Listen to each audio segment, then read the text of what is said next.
안녕하세요. 역설의 박덕규입니다. 오늘은 환단고기 위서론에 대해서 알아보는 시간을 가질 텐데요.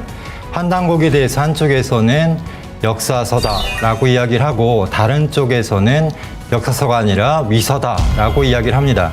그런데 모든 것을 판단을 할 때는 양쪽 말을 다 들어봐야 되겠죠. 그래서 환단고기를 위서라고 주장하는 사람들의 이야기와 그리고 그것이 무엇이 잘못됐는지를 알아보는 시간을 갖도록 하겠습니다. 남북 오만리를 킬로미터로 환산하면 약 2만 킬로미터이다. 시베리아 북극해에서부터 홍콩까지 거리를 재도 모자라다. 쉽게 얘기하면 남북으로 오만리라면 한국이 북극해에서부터 홍콩까지도 이제 넘어선다라는 겁니다. 그런 무지막지하게 큰 나라가 어디 있었겠냐라고 하는 건데요. 그래서 이런 지도를 이제 그려서 막 이제 조롱을 하고 이제 비판을 하는데요. 왼쪽에 있는 것은 위서론자들이 이제 환국을 이제 조롱하기 위해서 만든 지도고요. 오른쪽에 있는 것은 아마도 예전에 KBS 다큐에서 이렇게 방영을 하면서 이렇게 표시를 했던 것 같아요. 근데 이런 지도들은 환단고기를 읽고 표시한 게 아닙니다. 이 첫 번째는 역사학에서 이 거리라는 것은 잘 아시겠지만은 만약에 이제 중국의 심양에서 요양까지 이 거리를 잰다라고 했을 때 이렇게 위성지도로 직선으로 재는 경우는 없습니다. 정말 그건 무식한 경우죠. 보통은 이 국도, 고속도로를 따라서 이렇게 거리를 재게 되는데요.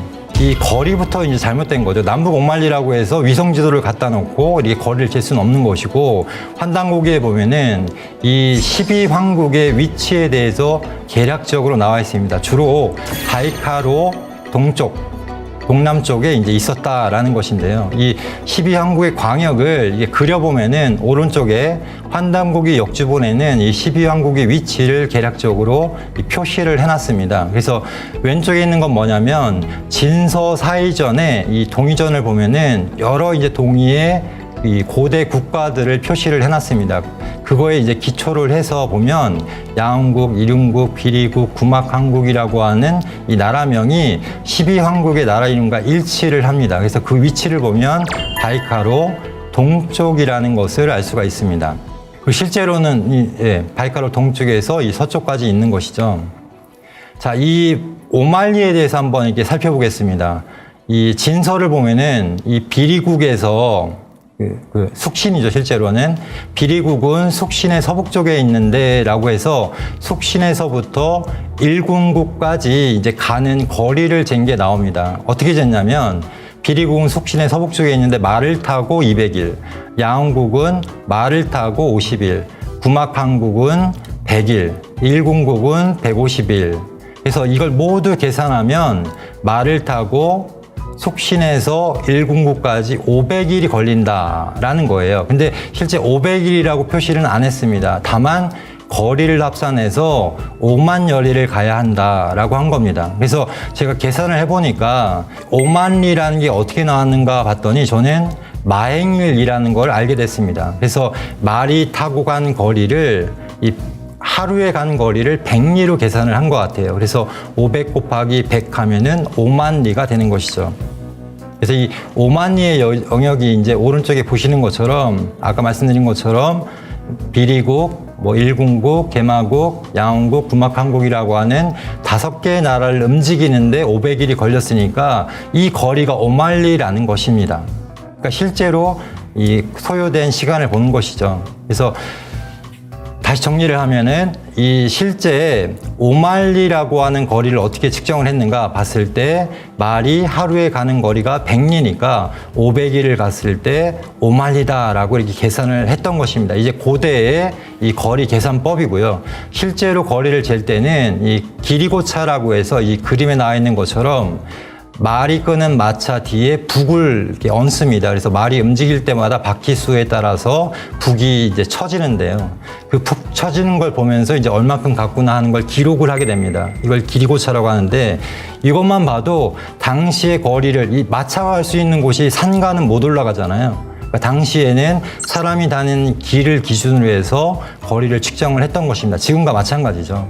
자, 예를 들면 이 오만리라는 개념이 저는 뭐 두 가지로 생각을 하는데, 실제 마행리를 기준으로 해서 오만리라고 했을 수도 있고, 아니면 그 거리가 너무 이렇게 굉장히 크다, 넓다라는 표시로 이제 오만리라고 했을 수도 있는데, 예를 들어 보겠습니다. 이 삼국지 위지 외전을 보면은 이런 내용이 나옵니다.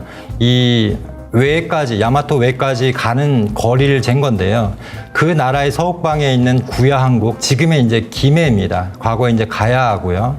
구야한국에서는 7,000열이 떨어져 있다라고 기록이 돼 있는데, 실제 거리는 그렇지가 않습니다.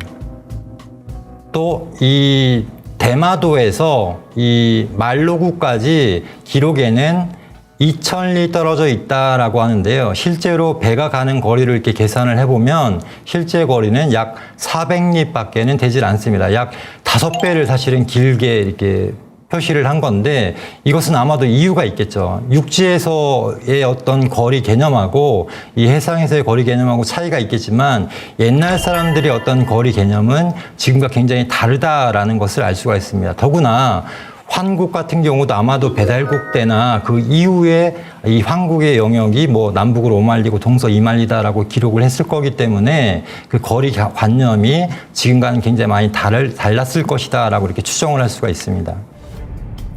그런데 이 환국이 단순히 그냥 어느 정도 스케일인지를 알 수 있는 기록이 있는데요. 그게 뭐냐면 이 삼국유사에도 나와 있습니다. 이 내용이. 그래서 이 환국의 마지막 이 환인 때 이 커바란 환웅을 이제 동쪽으로 이제 개척의 땅으로 이제 떠나실 때 어떤 얘기가 있냐면 하시 사미 태백하니라고 하는 구절이 나옵니다. 이게 뭐냐면 12항국을 기준으로 했을 때 서쪽에는 서남쪽에는 사미산이 있고요.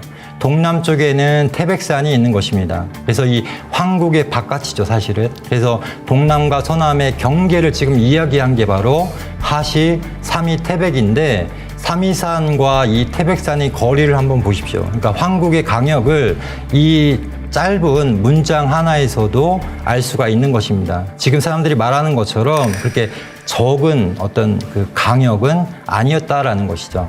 그래서 이 내용은 당시에 뭐 그 기록을 후대에 이제 기록하는 과정에서도 아마도 좀 이해를 못했을 거예요. 그 당시 어떤 상식으로도 이렇게 오래전에 이렇게 거대한 강역을 가진 나라가 있었을까라고 의문을 품었을 건데, 이 기록자는요, 삼국사기를 예를 들더라도 김부식은 조작한 것이 아니라 자신이 갖고 있는 사료를 보고 이해할 수 없는 부분이 있어도 그대로 서술했을 뿐이다라고 이제 고 최재석 교수님이 이야기를 했는데요.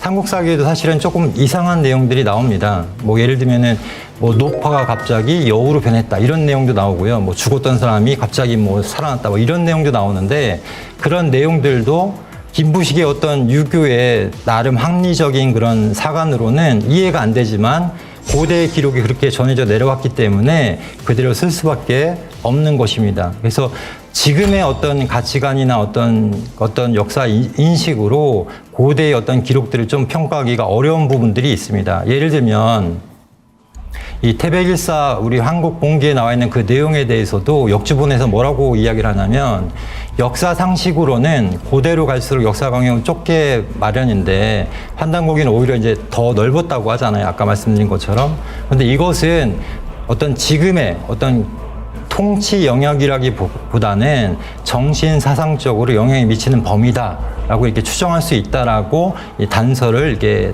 들었습니다. 고대의 어떤 그런 강역의 개념을 또 알 수 있는 게 뭐냐면요. 이 뭐 네이처지에 나왔던 그런 논문인데, 이 트랜스 유라시아 어족이라고 해서 유라시아 이 지역에 퍼져 있는 그런 언어들을 이렇게 하나로 묶을 수가 있습니다. 그래서 5개 언어 그룹과 98개 언어가 있지만은 이것이 유라시아 대륙의 서쪽 끝에서 동쪽 끝까지 하나의 문화권으로 엮일 수가 있잖아요. 언어가 같다는 건 문화가 많이 비슷하다는 것이기 때문에. 그래서 이런 것처럼 우리가 생각하는 그런 관념으로 지금의 어떤 통치 강역 또는 국경의 개념으로 고대의 그런 12항국을 바라보기는 어렵다라는 것입니다. 자, 이제 또 이런 얘기를 합니다. 석기 시대에 쉽게 얘기하면 원시인들이 무슨 대제국, 그렇게 큰 나라 환국을 만들었겠냐라고 이야기를 하는데요. 이런 어떤 석기 시대에 대한 어떤 선입견이 있죠. 좀 야만스럽고 원시인 같다. 뭐 아무 생각이 없었을 것 같다. 이런 선입견이 있는데요. 그걸 깨주는 또 어떤 증거 중에 하나가 뭐냐면요. 이 사진에 보이시는 것처럼 요게 이제 작은 고리 모양으로 반지 모양으로 이렇게 만든 건데 이게 뭐냐면 타조알로 만든 겁니다. 타조알. 타조알을 세밀하게 가공을 해서 만든 건데 이 원재료가 어디서 왔는가를 살펴봤더니 데니소바 이 동굴에서 이제 발견이 된 건데 원재료가 어디서 왔냐면 바이카로 동남쪽에서 온 걸로 파악이 됐습니다.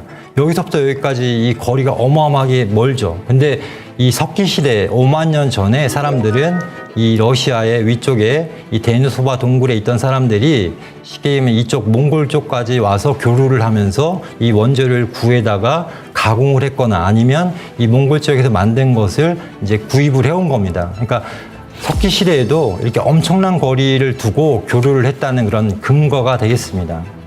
göbekli tepe도 또 하나의 예가 되죠. 약 1만 2천 년 전에 만든 거대한 그런 재단들이 엄청나게 많이 발견이 됐는데요. 이 석기 시대에 만든 석조 기둥인데요. 굉장히 세밀하죠. 이것만 봐도 이 석기 시대 사람들이 우리가 생각하는 그런 사람들이 아니구나라는 걸 알 수가 있습니다. 그래서 이 göbekli tepe 유적에서 알 수 있는 게 뭐냐면 기존의 어떤 인류의 문명의 발전 과정을 완전히 뒤집어 놨습니다. 기존에는 농경, 그리고 정착하고 종교가 생기고 신전이 생기고 도시가 형성이 됐다라고 알고 있었는데 göbekli tepe를 보니까 그게 아니고 먼저 종교가 있고 그 다음에 이 종교의 신전을 세우고 그러면 사람들이 모여들어 도시가 생기고 정착을 하다 보니까 농경이 생겼다라고 하는 지금 기존의 어떤 이 역사의 문명의 발전 단계를 완전히 뒤집는 그런 결과가 나왔습니다. 그래서 독일의 고고학자인 클라우스 슈미트는 최초의 농경이 아니라 최초의 사원이 있었다. 우리가 지금은 종교라고 하지만 어떤 제천을 위한 그런 사원이 있었고 그 다음에 도시가 생긴 것이다라고 이야기를 합니다. 그래서 이 동서양의 고대 문명을 파보면요. 수메르도 마찬가지고 메소포타미아, 뭐 남아메리카, 북아메리카 할 거 없이 전 세계적으로 고대 문명의 중심지에는 이렇게 제천단을 먼저 세우고 그 제천단을 중심으로 해서 도시가 형성이 되고 뭐 상업을 하고 농업을 하고 하는 그런 문명의 발전 과정을 거치게 돼 있습니다. 그래서 이 문명을 처음 연 것은 바로 이 제천문화다라는 걸 알 수가 있고요. 이 환국의 개념도 그런 인식으로 봐야만 이해가 되는 것입니다. 그래서 김용섭 교수님은 이런 얘기를 했습니다. 고대 사회를 지배하는 가장 중요한 문화는 종교다. 고대 사회의 정치와 문화는 종교를 중심으로 이뤄진다라고 얘기를 했습니다. 자, 이 뭐 세계의 모든 문양이라고 하는 책에도 보면 이런 얘기가 나옵니다. 어떤 종교가 있었다. 그래서 2만에서 3만 년 전에 형성되기 시작해서 1만 2천 년 그리고 4천 년 전에 동남 유럽과 근동에 거주하던 신석기 시대 초기 농경민족 사이에서 전성기를 누렸다. 그래서 이 전성기는 바로 1만 2천 년에서 4천 년 전이다라는 거고요. 환국 시대는 약 9,200년 전이니까요. 이 전성기 때 형성이 됐던 것입니다. 그래서 신채화 선생도 이 조선상고사에서 이 고대 국가에 대해서 이렇게 얘기를 했습니다.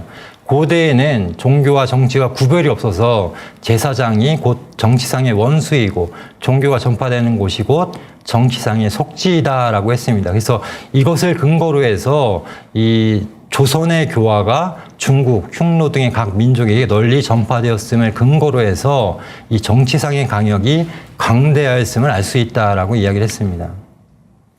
자, 또 하나를 보겠습니다. 환단고기에 따르면 한국은 우리 대한민국을 뜻하는 것이겠죠. 고대에 세계를 지배했다 이런 얘기를 많이 들어오셨을 거예요. 이 환단고기 읽지도 않고 사실은 이 내용이 말이 안 되는 거죠. 어떻게 한국이 이 환국이냐라는 겁니다. 실은. 그래서 이 환단고기 삼성기 상을 보면 이 인류의 조상에 대해서 먼저 이야기를 하고 그 다음에 그 환족이 모두 그 후손이다라고 돼 있는데요. 이 환족은 말 그대로 광명의 인간을 뜻합니다. 그래서 이 수행을 통해서 광명이 된 뭐 빛의 인간, 광명 인간을 뜻하는데 그 환족이 모두 구환족이다라고 이야기를 했습니다. 그리고 이 구환족을 또 나누면 5종족인데 피부색과 용모가 다르다라고 이야기를 합니다. 그래서 황색, 백색, 적색, 남색인 네 가지 어떤 인종을 댔습니다.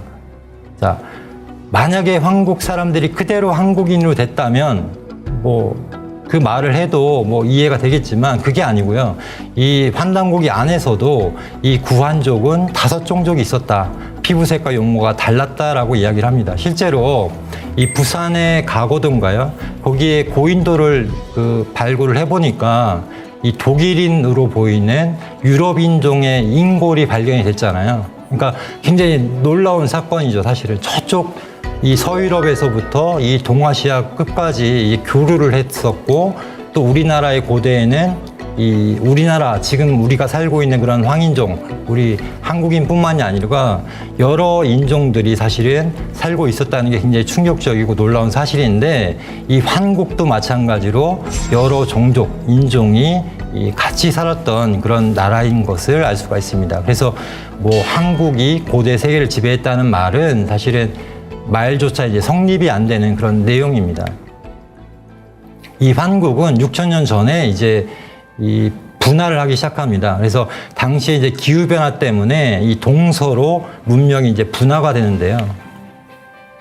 이 서자 환웅이라는 말을 들어보셨을 거예요. 이 환인의 서자, 환웅천왕이 동쪽으로 이제 떠나오시는데, 이 서자에 대해서 제가 최근에 이제 보니까 지금은 서자 하면은 쉽게 얘기하면 첩의 아들 또는 두 번째 부인의 아들 이렇게 생각을 하는데, 조선시대 때까지도 그랬죠. 근데 실제로 삼국사기를 보니까 이런 내용이 나옵니다. 신라의 태종 무열왕이 이제 아들이 여럿이 있었는데 그 중에서 맏아들 범민을 태자로 삼고, 나머지 여러 아들 중에서 문왕을 이찬으로 이렇게 기록이 나오는데, 이 여러 아들을 뭐라고 표현했냐면 서자라고 했습니다. 서자. 그래서 서자는 우리가 알고 있는 것과 달리 여러 아들, 많은 아들 또는 두 번째 아들 이런 걸 뜻하는 걸로 보입니다. 그래서 고대에 이 서자 환웅이란 말은 첩의 자식이 아니고요, 여러 아들 중에서 이 환웅을 말하는 것입니다. 그래서 이 당시에 이제 분화가 되는 과정을 보면 지금 여러 이제 기록들 또는 이 기후 환경을 연구하면서 알게 된 건데요. 지금으로부터 약 6,000년 전에 이 근동과 중아시아에서부터 기후가 사막화되는 과정에서 어쩔 수 없이 이 분화되는 그런 것을 알 수가 있습니다. 그래서 이 유럽 쪽에서도 이런 내용들을 이야기를 합니다. 약 5,500년 전에 러시아 스텝 지역에서 이 일련의 그런 무리가 지금의 중부 유럽으로 이주해 왔다라고 이야기를 하고요.